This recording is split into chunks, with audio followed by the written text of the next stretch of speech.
नमस्कार। प्रस्तुत है आज का चिंतन। वस्तुओं की प्रचुर मात्रा भी मनुष्य को संतोष नहीं दे सकती, पर इससे ठीक उल्टी विधि अपनाने से काम बन जाता है। मनुष्य मन को संतोष का अभ्यस्त कर लिया जाए तो इच्छा की पूर्ति सहज ही हो जाती है। मनुष्य की आवश्यकताएं स्वल्प हैं, उपभोग भी एक सीमा तक ही हो सकता है। उतना उपार्जन करना और साधन जुटाना सरल है। अतएव इच्छाएं सीमित रखने, उपभोग को औचित्य की मर्यादा में रखने तथा कठिन परिश्रम से उपार्जन में जुटे रहने पर कोई कारण नहीं कि इच्छाओं की पूर्ति न हो सके। अभावग्रस्तता और दरिद्रता का रोना आलसी अपव्ययी रोते हैं, या फिर जिनकी आकांक्षाएं असीमित हैं। संग्रह और उपभोग पर सीमा बंधन लगना चाहिए। इसके लिए औचित्य की मर्यादा औसत देशवासी के स्तर की होनी चाहिए।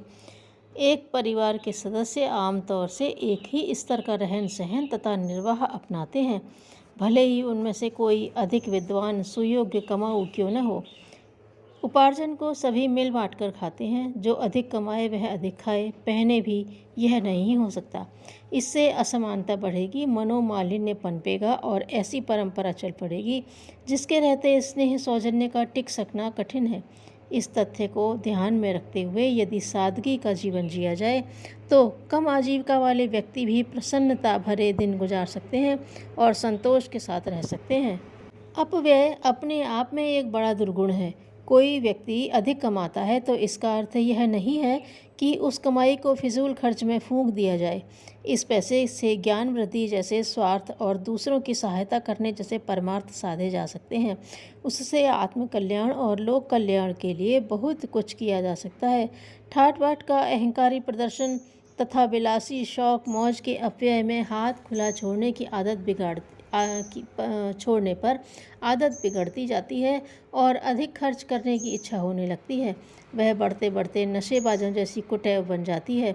ऐसे कुटैवग्रस्तों का काम उचित उपार्जन से नहीं चलता, वह कम पड़ता है। इसलिए बढ़ी हुई ज़रूरतों को पूरा करने के लिए अनुचित मार्ग अपनाने पड़ते हैं। अधिकांश अपराधियों के मूल रूप में यही देखा जाता है। यह सोचना सही नहीं है कि जो जितने ठाट बाट से रहेगा वह उतना ही बड़ा समझा जाएगा। यह बचकाना चिंतन समझदारों का नहीं होता।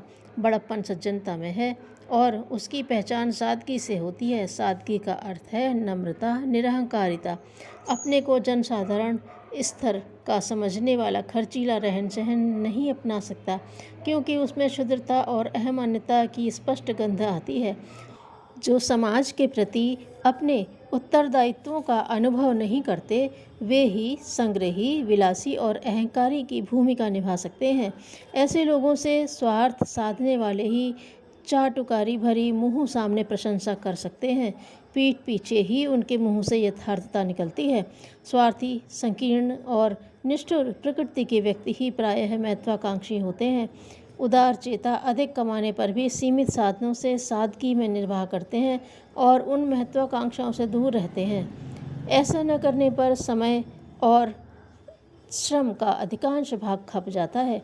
इस संदर्भ में कटौती करने पर व्यक्ति उन कार्यों में संलग्न हो सकता है जो सद्गुणों की अभिवृद्धि कर सके और सर्वत्र सुख शांति का वातावरण बना सके।